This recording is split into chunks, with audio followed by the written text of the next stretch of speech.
Welcome to the Second Bite Podcast, where we talk with top entrepreneurs and CEOs about creating valuable companies through creative transactions. Now, let's get started with the show.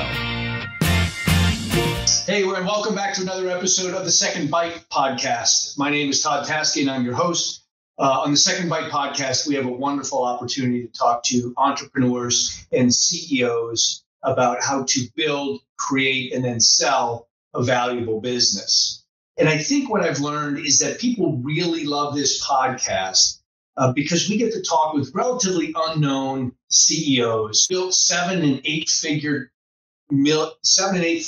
businesses that have done a transaction, an interesting transaction that is going to lead to something even bigger. And today, I've got a guest, Dean Dutrow from Worth eCommerce. Dean, super happy to have you. Todd, thanks for having me on. I'm excited for our conversation today. Before we jump in, I do want to thank our sponsors, the good people at eCohen. eCohen is a full-service CPA firm. They're in Rockville, Maryland. They provide a full suite of tax and consulting services. They'll also help you make sure that your financials are A, rock solid, and B, as best as they could possibly be so that a buyer or potential investor will love you and your company. Forbes says that they're one of the most recommended accounting firms in America. They're always on the best place to work list. So thanks to the people at eCohen for their support. You can find them at ecohen.com. And let's get into the show. Dean, super happy to have you. Yeah, I'm excited. And I know the Cohen guys, and they're helping me now with some stuff. So awesome, they're a sponsor for you. Yes, they're, and as you know, because you've and we are recording this in the month that you actually did your transaction.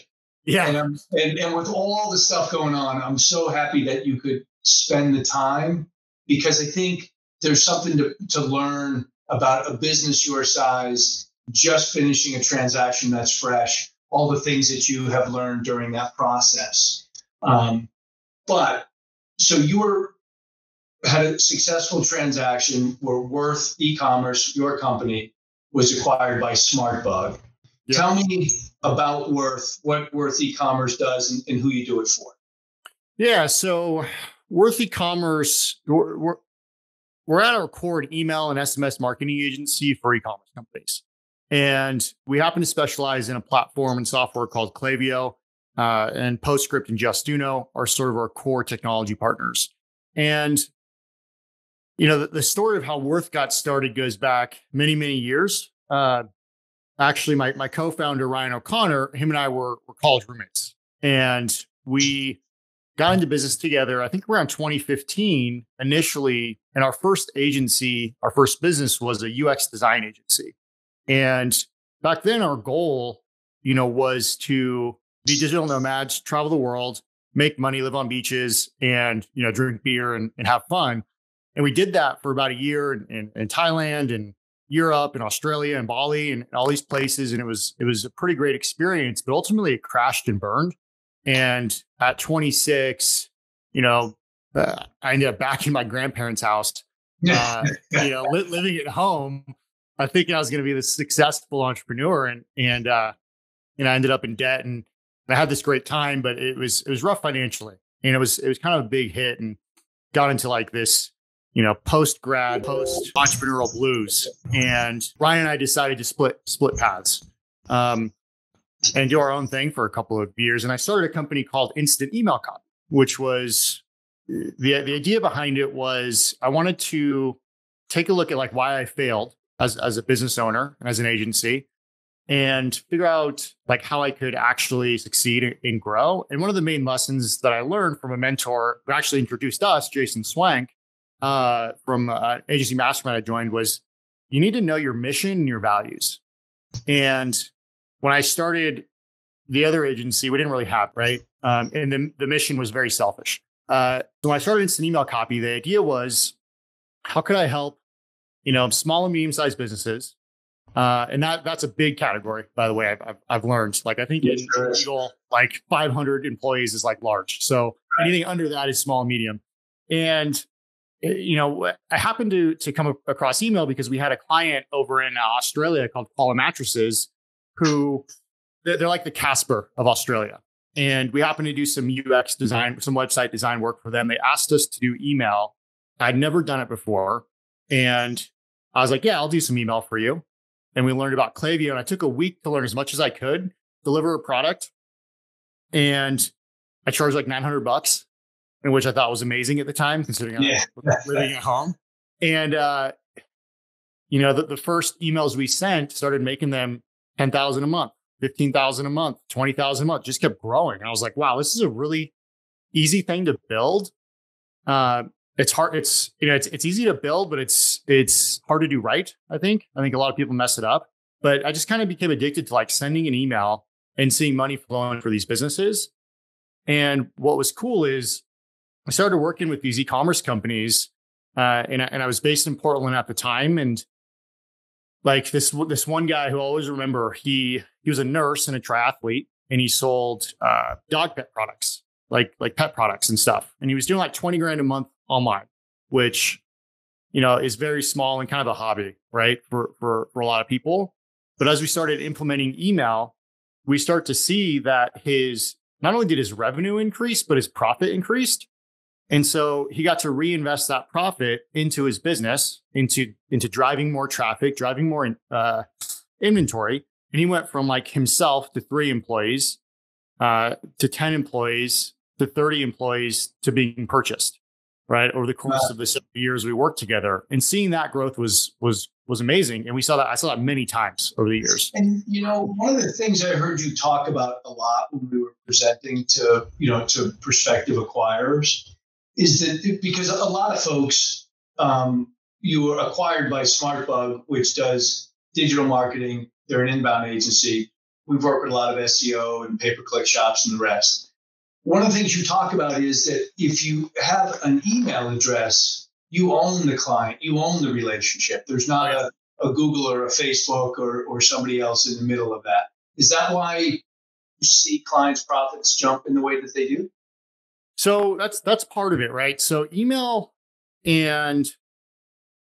serves 2 main purposes, in my opinion. Actually, let's say 3. It helps you build the relationship with customers, right? In a sort of a mass way, and you can now segment and do some complex things. 2, it acts as a bridge when times shift and algorithms change. So for example, that same client I just mentioned in 2017, Google switched to, I think it's called Panda SEO algorithm. And his main source of traffic was SEO. He literally went from, doing 150 grand a month to like 20 from his organic, because he got wiped off the first page of Google with a change that happened overnight. And he was like, holy crap, like, what do I do? Yeah, I'm not going to support that. Yeah, I was like, let's blast your email list, which typically I'm not going to just like blast, but I was like, this is a time to like leverage as much as possible, keep you afloat so you can find the new way to drive traffic. So we were able to save him through his list. And he had about 100,000 subscribers. That's a lot of people. If your AOV is like $70, you can get a large portion of them to purchase. Yeah. The second piece is, when times are good, the cost to send traffic to your site, if you rely heavily on like pay-per-click, if you want to send 10,000 visitors versus 100,000 visitors, you have to pay for that, right? And SEO will help in some organic stuff, but for the most part, people are driving paid traffic. And that costs a lot of money, right? And you start to burn out your revenue. But if you have 10,000 emails versus 100,000 emails, the price difference to send is like $500 or $1,000. Yeah. For 10x, the amount of potential revenue. So as you grow your list over a year, 2, 3 years, all of a sudden your profit shoots up, right? Because your cost per acquisition goes down and your repeat customer rate goes up. And so a couple things I want to put in context so that people know roughly how big is Worth? How many people are there? Yeah, so we're now about 40-ish employees and about 10 contractors. And we've grown since September of 2019. We became Worth eCommerce and have grown since then. That's great. And I want to get into why SmartBug was attracted to you in a second.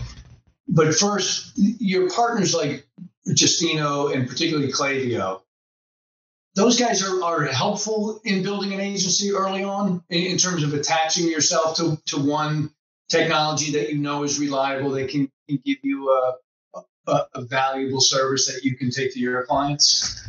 Yeah, I think one of the things I did early on, which helped a lot, was, I got lucky in some sense, but when I found Clavio, I loved their customer support, and I could see that they were thinking about the future as a software, and those two things, and they gave revenue share, right? So I was like, shoot, if I refer clients to them, I'll make extra cash, and they have great customer service, and they're telling me about the future of like e-commerce and what they want to do. I was like, this seems like a really cool company. I'm just going to become an expert in it, right? And then so I became an expert in email marketing and an expert in Clavio, and then Justino is email capture.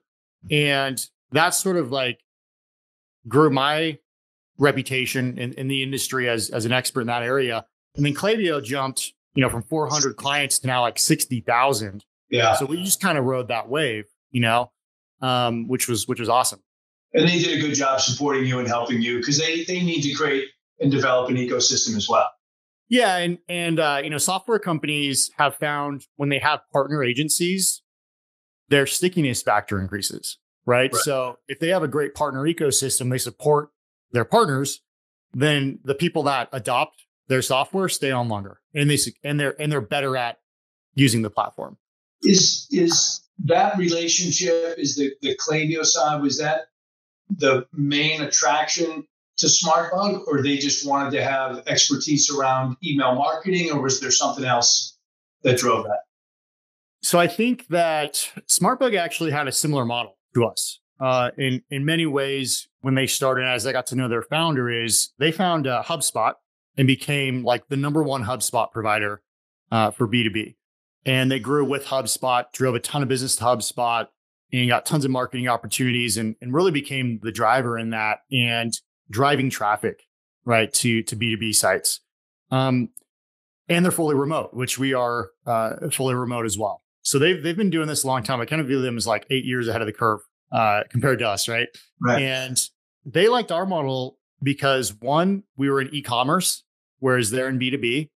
Two, we're following a similar path as them in terms of we're growing with specific software companies that we're kind of betting on succeeding in the future and continuing to grow. And then three, the email expertise, right? The sort of bottom of the funnel sort of expertise that they don't have. Right. We call it owned marketing, right? It's like you said in the beginning, it's like your email list you own, your phone numbers you own. Those two things, like, you can transfer anywhere to any platform. And so that's why they became interested in us. A similar model, but different industry and different service in a lot of ways.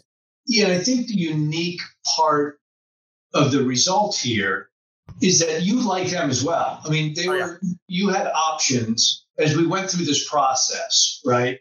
You spoke to many people. You heard a lot of different philosophies about how the world's going to change and how we're going to dominate the world and all those kind of things. Do you remember what it was? Was there anything in specific that mostly attracted you to SmartBug? I liked that their values aligned with ours, right? That was huge for me because I could see how values could drive a culture in a business. I liked that they viewed us as not like an acqui-hire in a way, but as like a partner, right? Like, they don't have the experience we have. So there's this mutual learning where, like, they're learning about e-commerce, from us, and we're learning how to grow a business from them. Mm-hmm. And that piece really attracted me. As entrepreneurs, I think that we don't often have mentors or people that sort of help guide us on our journey.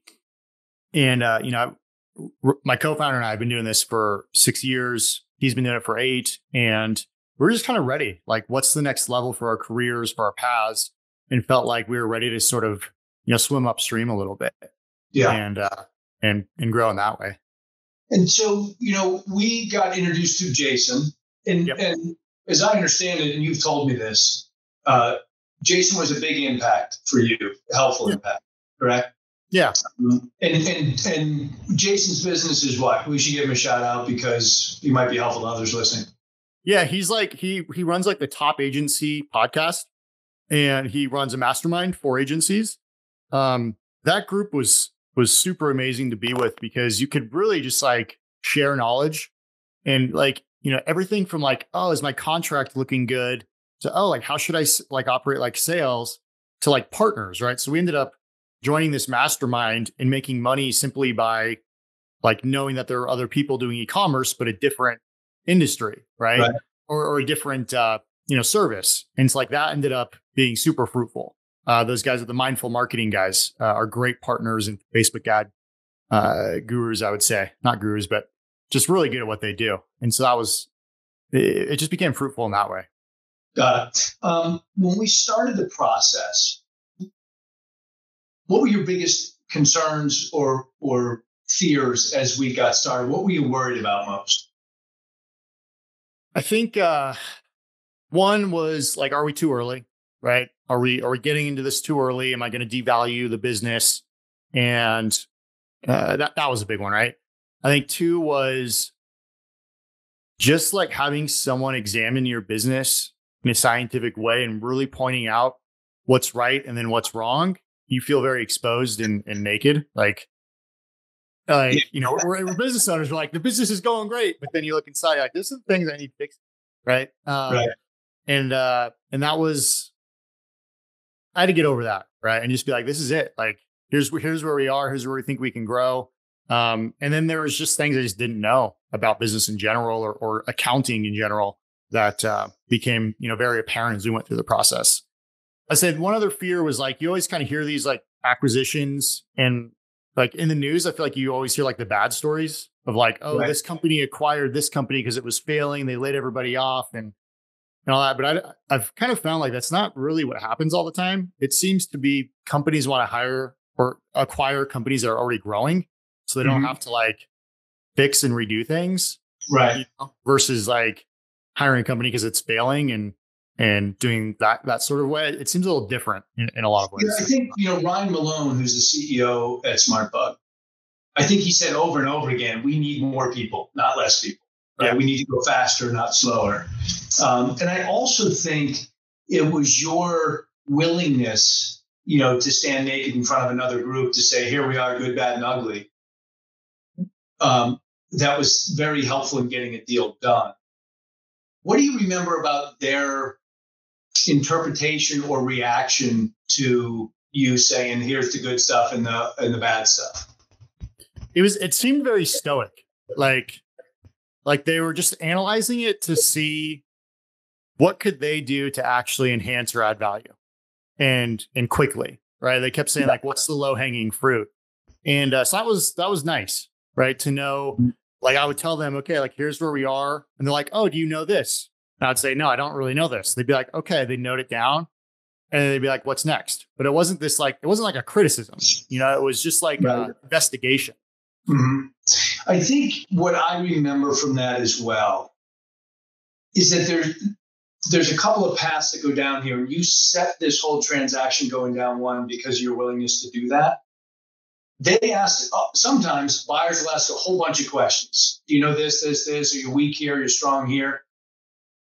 With the intent of coming back to you and saying, hey, we didn't realize these guys were weak in these three areas. There's no way we can, we need to adjust our price. Yeah. Which was never their intent. Their intent was, we're going to close this deal in June of 2021. We want to start running as fast as we can, as quickly as we can. Where are the places we can find opportunity? What's the stuff Dean's not doing well or not doing right or that we can improve on? So when we bring them into the family, we can start to focus on these. That's what I felt. Did you get the same feeling from Ryan and the team there? Yeah, totally. It felt very positive, and there's obviously like some negotiation that was a little stressful, and you and the lawyers took care of a lot of it, which was nice. Right. And it was really cool to like see that side of things because, Ryan Malone and I were just like, let's just let them battle it out and like let's like talk, business. And how important is that, especially since I would imagine, this deal closed a few weeks ago. You talked to Ryan pretty regularly. I have said congratulations to him, and that's it. How important is it to have that buffer with the lawyers or with the accountants or the banker or what have you, so that you guys can conduct a good relationship? I think it was super important. When you're talking about numbers and money and, you're kind of both like having to trust each other and be transparent and honest.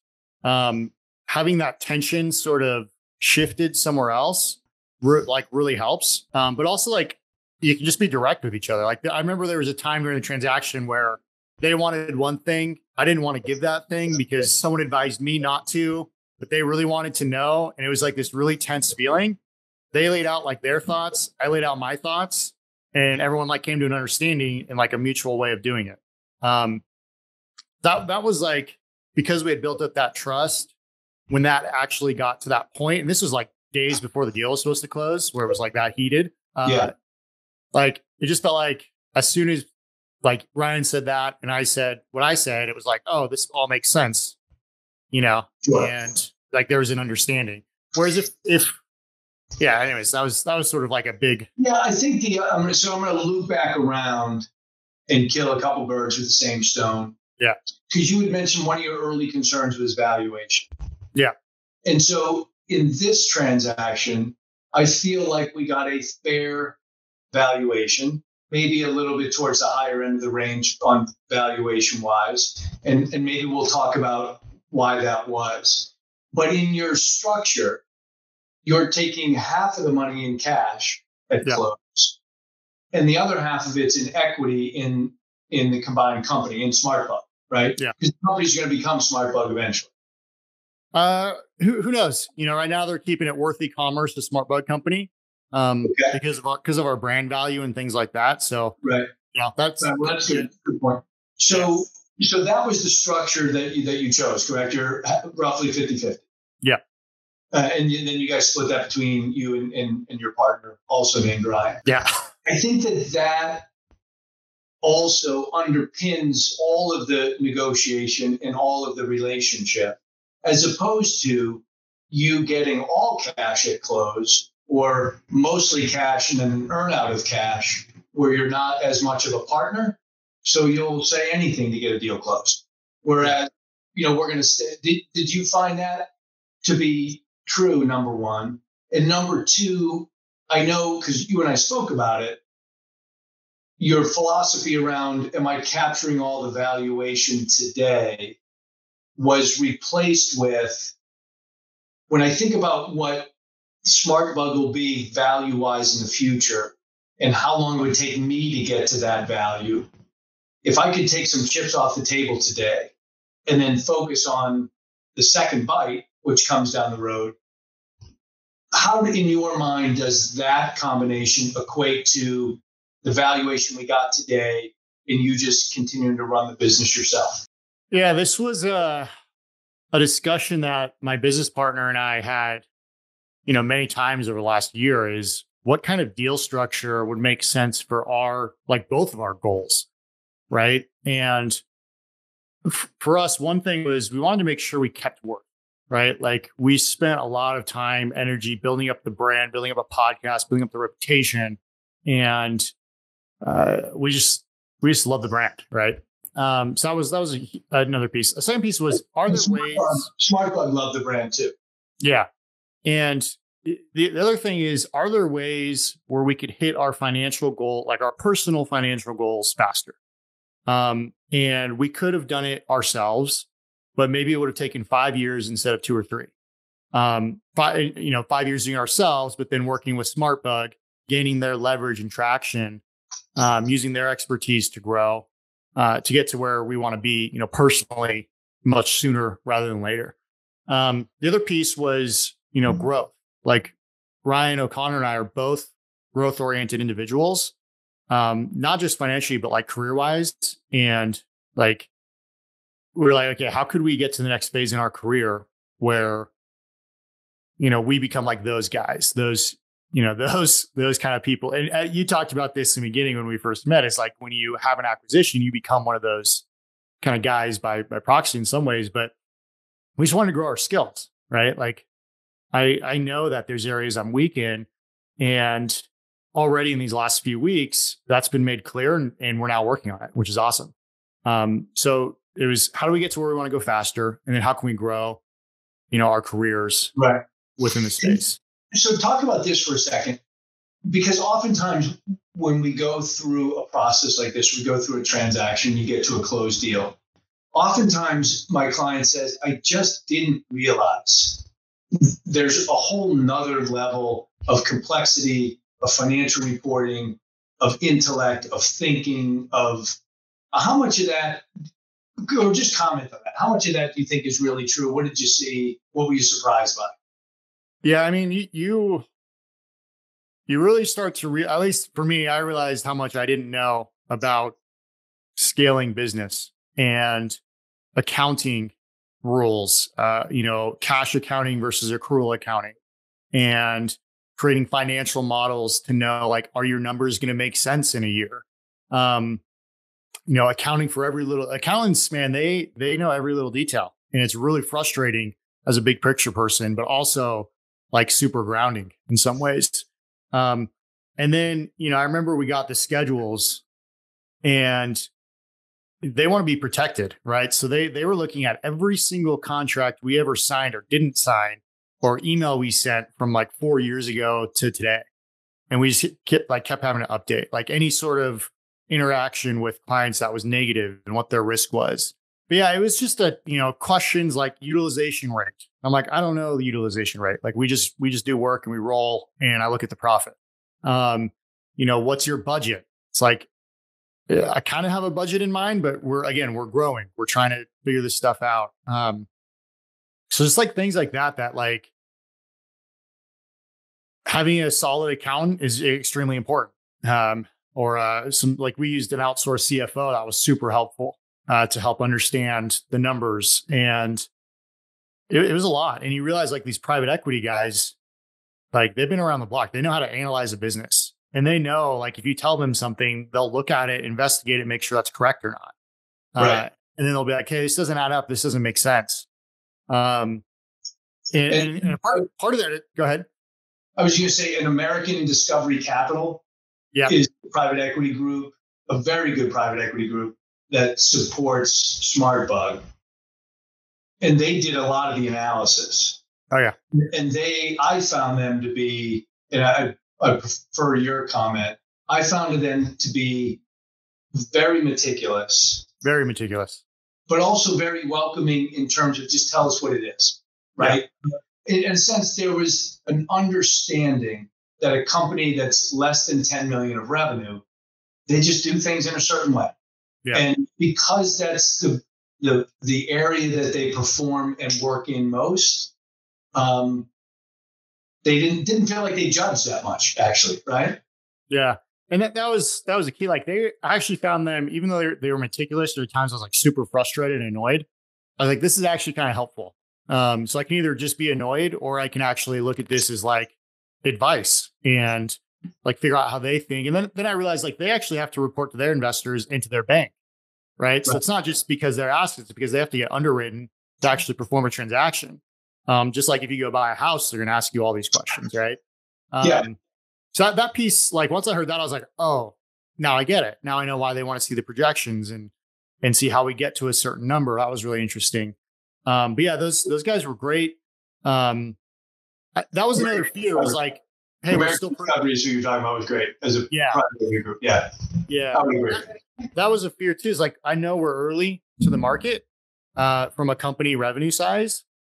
And I was like, I don't even think anyone's going to be interested, So the fact that they took the leap and were interested and could see our growth and believed it, that helped with the valuation issue, because I knew that with the way e-commerce is going in particular, like, the growth is sort of, as long as we don't mess everything up, like, it's going to be there.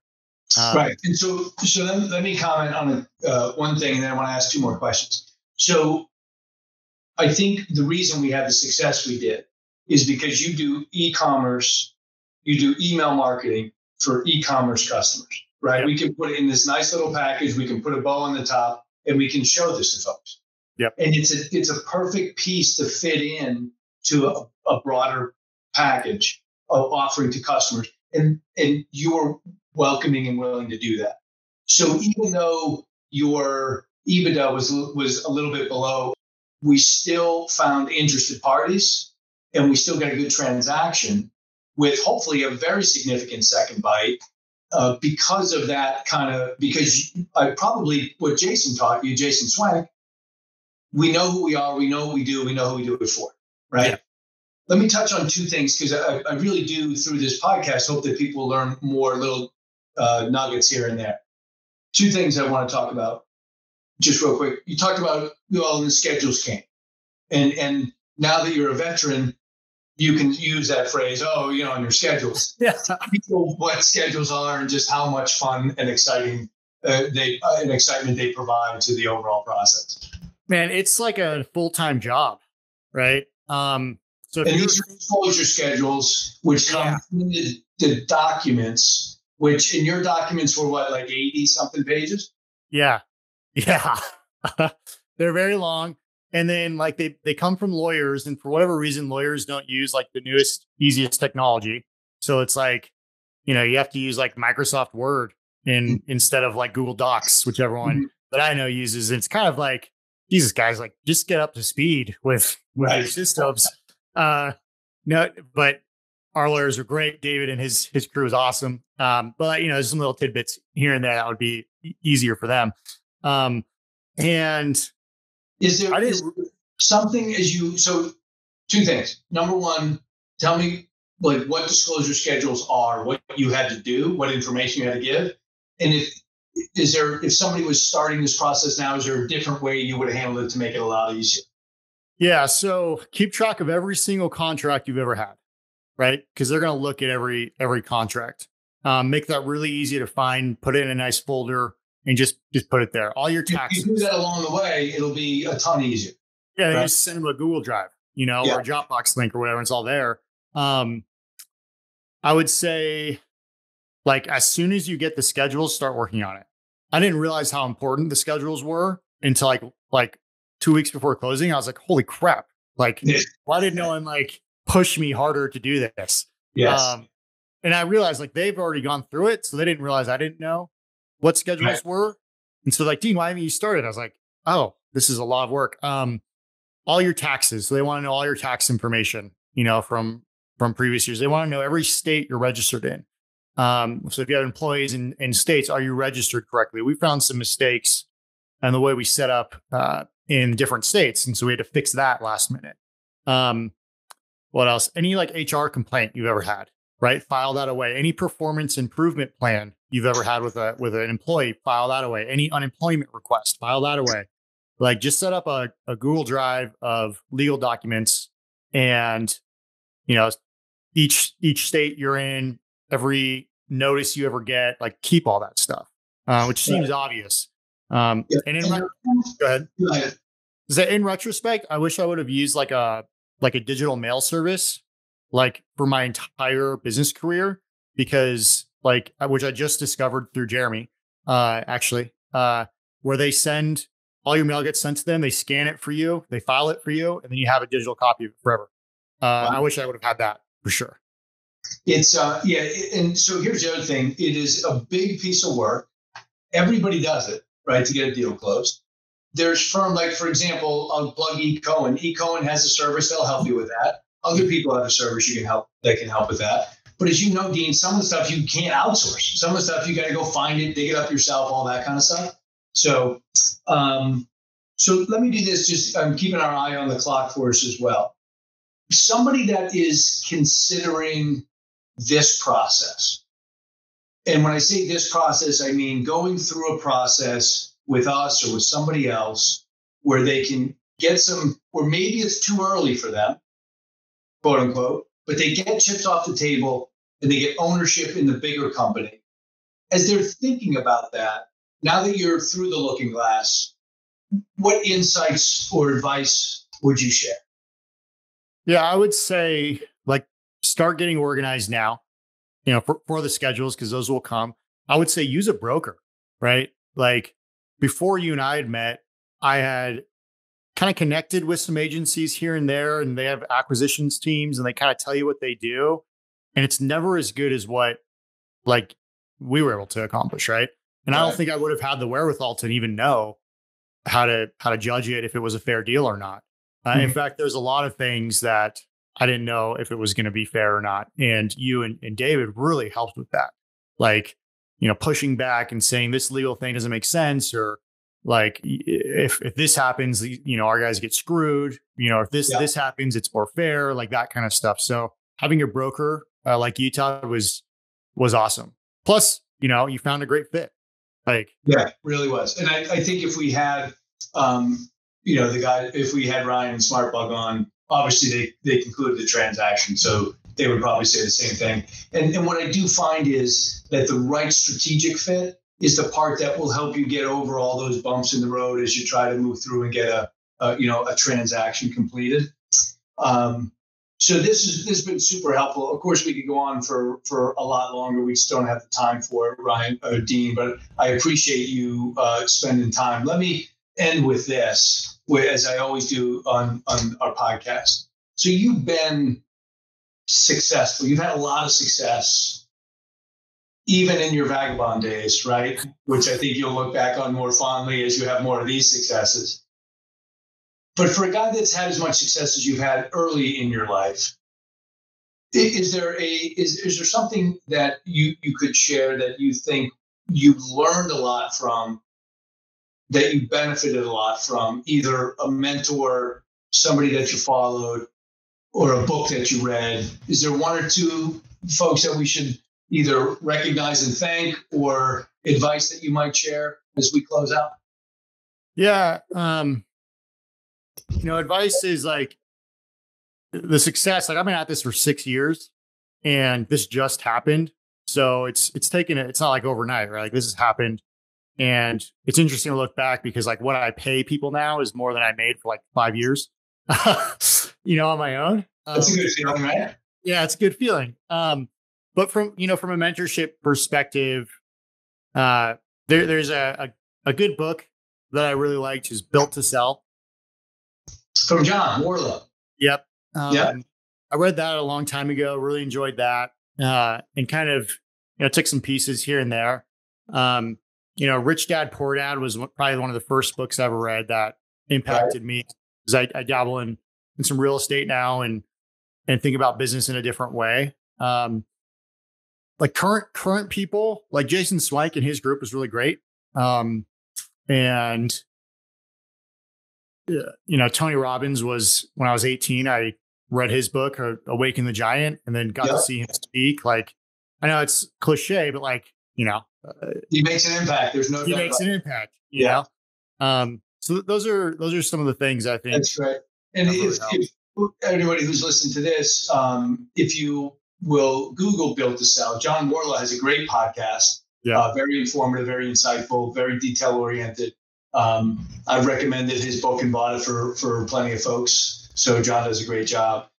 Dean, I enjoyed our time today. I enjoyed our time over the past months. I'm super happy that we had the chance to work together, that we got your first bite accomplished. I'm can't wait to see what the second bite turns out to be. So I'll wish you continued success along with the people at SmartBug, and thank you for spending your time with us today. Thanks, Todd. Really appreciate it. It was a blast. Thanks, Dean. Thanks for listening to the Second Bite podcast. We'll see you again next time, and be sure to click subscribe to get future episodes.